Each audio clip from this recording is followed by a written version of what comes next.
Assalamualaikum teman-teman. Ini adalah video pertama aku di YouTube. Aku bingung mau bikin topik apa tentang video aku saat ini sama yang seterusnya. Tapi aku lebih suka ke genre yang horor-horor gitu.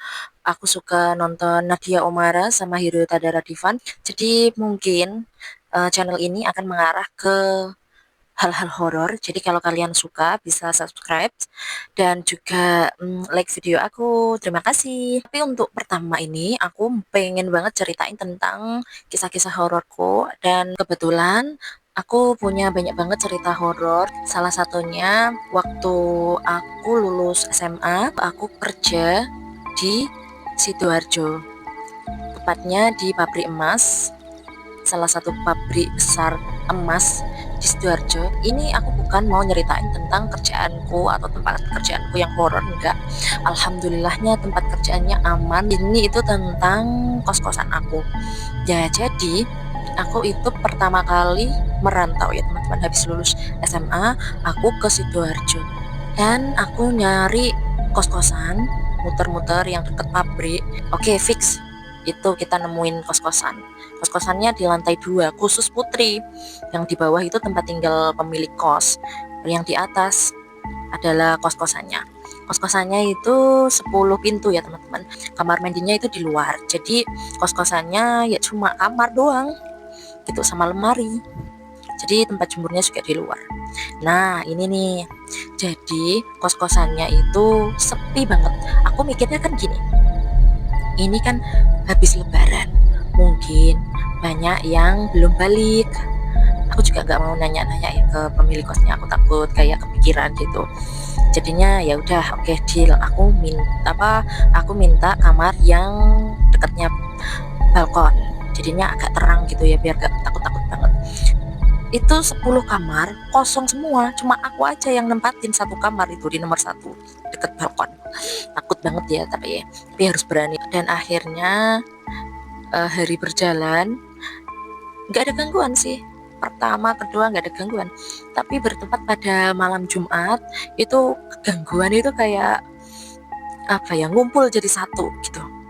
Jadi pas malam aku pulang kerja, kan aku pulang kerja jam 5 gitu, aku masak nasi, langsung aku beli lauk di bawah, aku bawa naik ke atas, terus aku makan. Dah, aku nggak nyuci piringku, soalnya aku takut nyucinya kan di belakang deket kamar mandi gitu. Ya udah, aku biarin gitu. Dah, aku sholat isya terus tidur. Habis tidur kayak apa sih, tindihan gitu, ketindihan loh. Aku baca surat ini, baca surat itu, gak bisa bangun. Terus aku kayak teriak Allahu Akbar gitu, baru bisa bangun. Habis itu aku tidur lagi, ketindihan lagi. Aku baca-baca, habis itu tapi aku baca ayat kursi selesai, tindihannya juga selesai, alhamdulillah. Habis itu aku coba WA sama pacar, aku nih ketindihan udah 2 kali gitu. Pacar aku nyaranin, kamu sholat malam deh. Aku balas lagi, tapi aku takut wudhunya, soalnya wudhunya kan di belakang gitu. Ya diberani-beraniin gitu. Ya udah, aku berani wudhu, terus akhirnya aku sholat malam, terus aku baca yasin biar tenang gitu ya, sholat yasin. Habis itu aku tidur lagi. Itu bertepatan pada jam berapa ya, jam 3-an lah, pas aku sholat malam itu. Terus aku tidur lagi, soalnya kan besoknya mau kerja lagi. Jadinya aku mikirnya kalau aku nggak tidur lagi, ini aku bisa kecapean gitu, nggak bisa fokus gitu. Terus setelah itu aku tidur lagi, ketindihan lagi, ketiga kalinya itu dalam satu malam. Dan anehnya itu aku ngerasa kayak tubuhku itu diangkat banyak orang. Jadi aku kayak mikir, ya Allah, ini apa aku udah meninggal ya, kok aku diangkat banyak orang, rasanya kayak gitu. Tapi ya terus aku coba baca-baca lagi, baca-baca Al-Fatihah terus ayat kursi gitu. Loh, kok tetap rasanya kayak diangkat gitu, badan aku diangkat banyak orang. Ya Allah, apa aku udah meninggal ya, dalam hatiku kayak gitu. Terus akhirnya kayak dengar suara adzan. Habis itu adzannya selesai, aku bangun.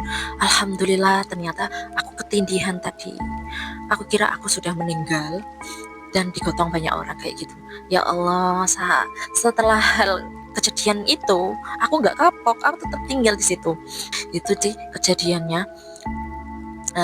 Sebenarnya juga nggak serem-serem banget ya, kalau aku cerita ke orang lain mungkin orang lain nggak percaya. Kalau memang kalian tidak mengalami sendiri, kalian juga tidak akan percaya. Next, aku akan cerita lagi. Kali ini udah dulu. Nantikan cerita aku selanjutnya. Bye bye. Assalamualaikum. Jangan lupa like dan subscribe.